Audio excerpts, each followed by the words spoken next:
Alhamdulillahillazi arsala rasulahu bil huda wa dinil haq liyuzhirahu 'ala dini kulli walau karihal kafirun walau karihal musyrikun. Asyhadu an la ilaha illallah wa asyhadu anna Muhammadar Rasulullah, amma ba'du. Ikhwati iman rahimakumullah. Lantunan syukur hanya patut kita tujukan kehadirat Allah atas segala karunia nikmat yang masih terus tercurah kepada kita semua. Hingga detik ini kita masih bisa melaksanakan segala aktivitas dan taklif yang disyariatkan.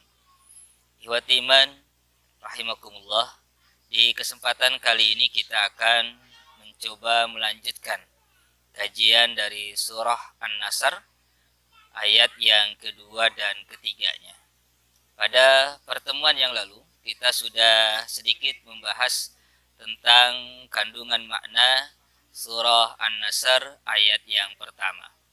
Maka di ayat yang kedua dan ketiga ini kita akan kembali melanjutkan dan mengambil hikmah yang terdapat di dalamnya. Di dalam ayat yang kedua dan ketiga, Allah Subhanahu wa taala berfirman, A'udzubillahi minasyaitonirrajim. Wa ra'aitan nasa yadkhuluna fi dinillahi afwaja. Dan engkau melihat manusia masuk ke dalam agama Allah secara berbondong-bondong. Fasabbih bihamdi rabbika wastaghfir innahu kana tawwaba. Maka bertasbihlah dengan memuji Tuhanmu dan beristighfarlah kepadanya, sesungguhnya Dia Maha Penerima Taubat. Dalam ayat yang kedua dan ketiga ini menjadi satu penegas kembali terhadap kenikmatan Allah Subhanahu wa taala yang Allah berikan kepada Rasulnya, yaitu Nabi Muhammad sallallahu alaihi wasallam.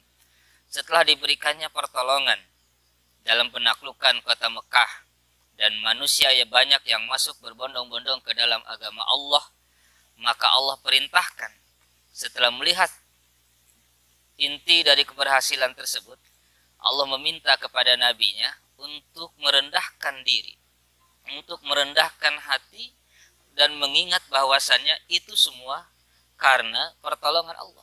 Dengan cara apa? Bertasbih dengan memuji Allah dan beristighfar kepadanya. Nah, kalau kita ambil ibrah pada kesempatan kali ini, bahwasannya la fatha illa binasrillah. Tidak ada sebuah kesuksesan, tidak ada sebuah keberhasilan, tidak ada sebuah pencapaian kecuali di situ dengan pertolongan Allah. Nah, maka ketika kita sudah mendapatkan apa yang menjadi cita-cita kita, sudah berada pada titik keberhasilan dari apa yang kita inginkan, maka sebaiknya itu kembali kita kepada Allah Subhanahu wa taala, kembalikan kepada Allah Subhanahu wa taala. Bahwasanya tidak ada sesuatu yang bisa kita capai kecuali dengan izin dan takdir Allah. Karena itu setelah kita mencapai hal itu semua, hendaklah kita tetap merendahkan hati kita. Bagaimana caranya? Dengan memuji Allah. Memuji atas segala kenikmatan-kenikmatan yang Allah berikan. Kenapa kita harus memuji kepadanya?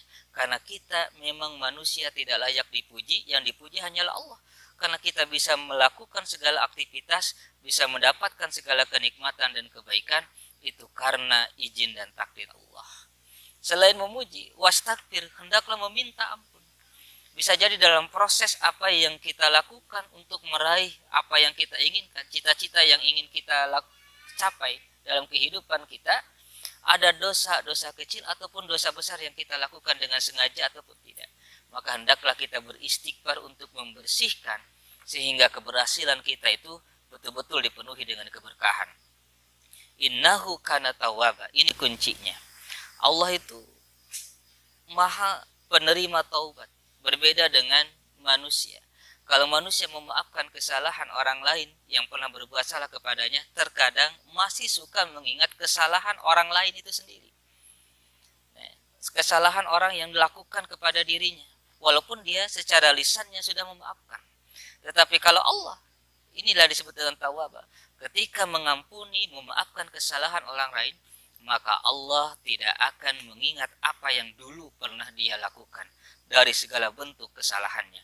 Sehingga dengan demikian orang itu kalau sudah Allah hapuskan dosa, betul-betul terhapus seluruh dosanya tanpa sedikit pun tertinggal di dalam dirinya. Iwati iman rahimakumullah.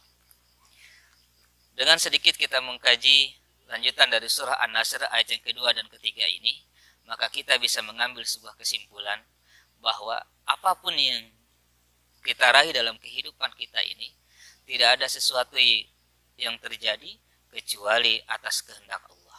Ketika Allah sudah menakdirkan kita untuk berhasil, jangan lupa untuk tetap merendahkan hati dan memuji Allah atas segala nikmat tersebut yang telah diberikan kepada kita, senantiasa membersihkan diri kita dari segala dosa agar keberhasilan yang kita raih betul-betul penuh dengan keberkahan tanpa diiringi dengan nista sedikit pun kepadanya. Demikian yang bisa sampaikan pada kesempatan kali ini. Alafu minkum. Assalamualaikum warahmatullahi wabarakatuh.